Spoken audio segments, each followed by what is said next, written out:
Central नेतृत्वनिफ्राय Bhergaon जिल्ला UPPL नि आफादगिरि हिसाबै आंखौ एपइन्टमेन्ट हरदों। आं सानाखैमोन बे माबाखौ आङो सल्जार खालामनांगोन होननानै। दा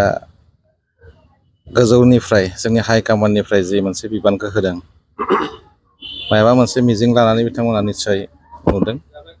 आंनि सायाव मोनसे फोथायनाय थानायखाय बिथांमोना हयथ' बेखौ नेतृत्व खालामनो हरदों होननानै आं सानो। आंनि हिसाबै जिमानखिनि हायो, आंनि जि गियान, आंनि जिखिनि रोंगौथि, बेखिनिखौ सम्पुर्ण बाहायनानै फैबाय थानाय समावहाय UPPL हान्जा भेरगाव जिल्लाखौ सालायनो होननानै आं नाजागोन आरो आंनिफ्राय जेसांखिनि हायो बेखौ आं सेस्था खालामगोन। थांनाय जितु बुब्लि बेवहाय जिहेतु नोंथांमोननि सासे गागि दैदेनगिरि जाय मेंनो रोङै UPPL नि बा पार्टिनि बा एबसुनि बिबान लानानै खामानि मावदों, बिथां अबथिरा जिउ गोमानांबाय। बे समाव बिथांनि जितु मासि, बे मासियाव नोंथाङा दायो जिहेतु गोदानै मासिखौ आवग्रिबाय, बिथांनिसिम आङो बिथां जे अबथिरायै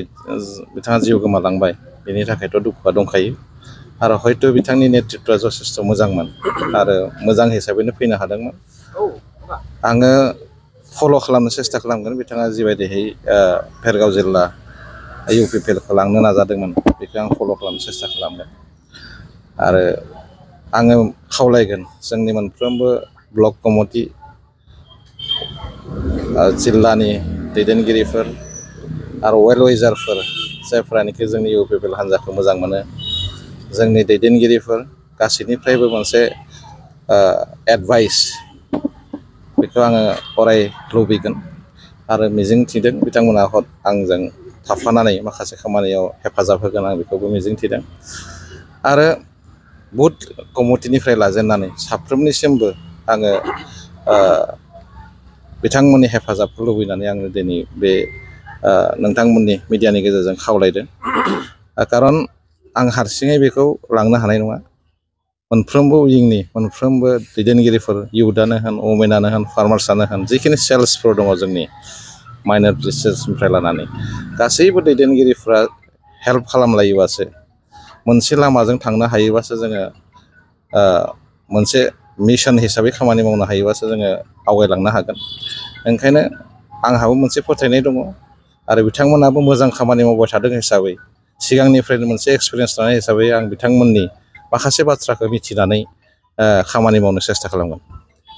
बेनि सिगां नोंथांनियावबो मोनसे बिबान दङमोन मेरु UPPLआवहाय, बेयावहाय फार्मार्सनि सासे आफादगिरि जानानै। दा फार्मार्सनि बिबाना नोंनियाव थागोन ना थाया?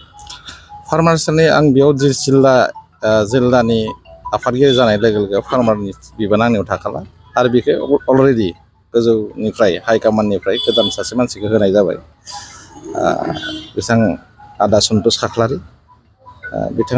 बिथांखौबो आं खावलायगोन जाहाथे फार्मार्सखौ मोजाङैनो दैदेननानै लाना थांनो हागोन। आं बिथांनियाव फोथायनाय दङ आरो सेन्ट्रेलनि दैदेनगिरिफ्राबो, मिरुनि दैदेनगिरिफोराबो फोथायनाय थानायखायनो बिथांखौ होनानै आंखौ नैबे जिल्लायाव लाबोदों होननानै आं सानदों। आरो आंहा बिदि गोबां बाथ्रा बुंनो गोनां गैला, मानोना नेतृत्वनि मानसिफोरा, गोजौ लेभेलाव थानाय मानसिफोरा मोजाङैनो मिथिगौ सोर बबेयाव माबायदि खामानि मावगासिनो दङ आरो बोरै खामानि मावलांगासिनो दङ। आरो बयबो दायो एक्सपिरियेन्स जाबाय। जोङो प्राइमारि लेभेलनियानो होन, ब्लक लेभेलनियानो होन, जिखिनि मानसिफोरानोखि पार्टियाव थानानै खामानि मावबाय बे बोसोरबा, बे 2015निफ्राय पार्टिखौ दाखांनायनि उननिफ्राय, बेवहाय बयबो एक्सपिरियेन्स जाबाय। रावखौबो जों आन्डार एस्टिमेट खालामनानै खामानि मावनांगौनि प्रयजन गैया, माने रोङा होननानै बुंनायनि बाथ्रा गैया। बे हिसाबै बयखौबो सनमान होलायनानै थांनो नाजानाया जोंनि कर्तब्य होननानै आं सानो। बे समाव नुनो मोनदों जिहेतु बावलिया आरो सिगांथिं जितु 2025 बिसायख'थि, बे मोनसे गोदो जि मोनसे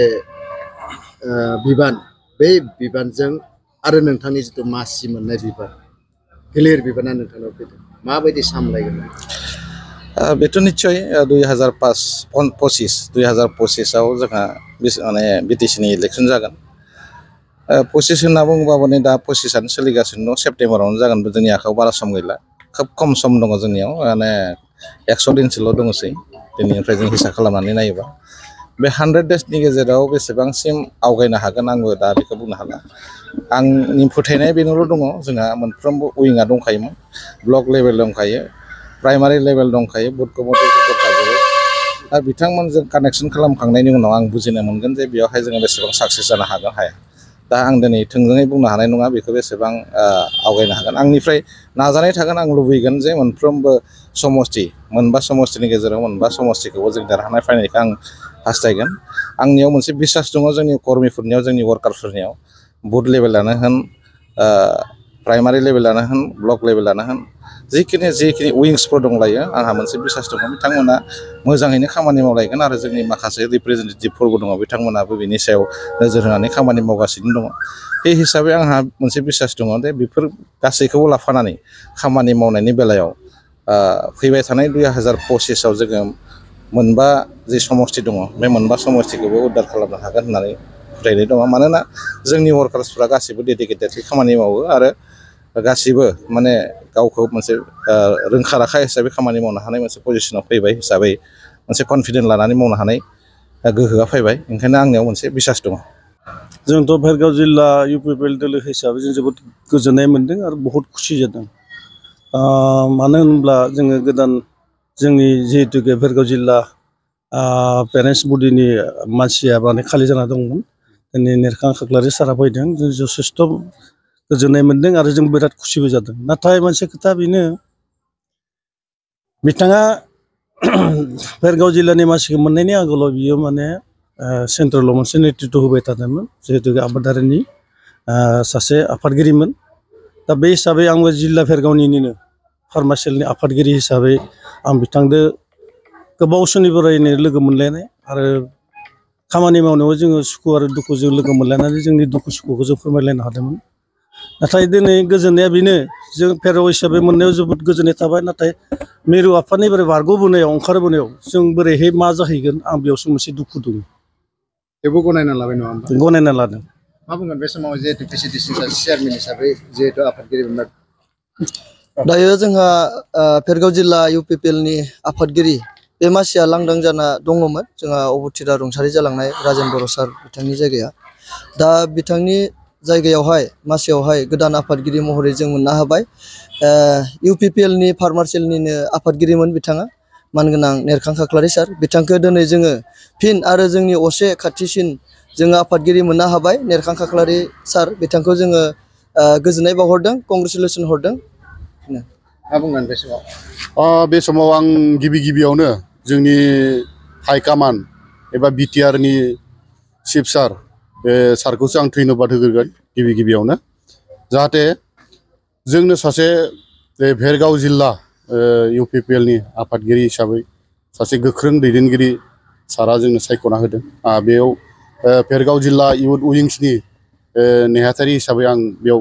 जोबोद गोजोननाय मोन्दों आरो दा बिथांखौ आं कंग्रेचुलेसन होदों नेरखां खाख्लारि सारखौबो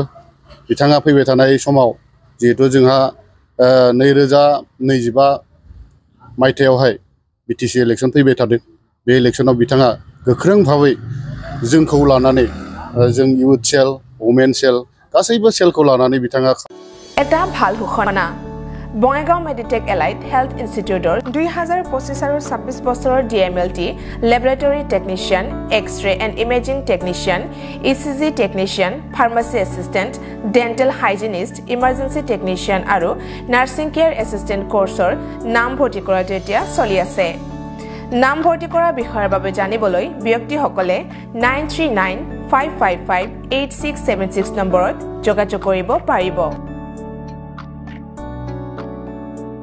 मोनसे गोजोनथाव फोसावथाय बङाइगाव मेडिटेक एलाइट हेल्थ इन्स्टिट्यूटआव इंराजि बोसोर 2025-26 मायथाइनि थाखाय DMLT laboratory technician x-ray and imaging technician ECG technician pharmacy assistant dental hygienist emergency technician आरो नार्सिं केयर एसिस्टेंट कोर्सनि मुं थिसननाया सोलिगासिनो दङ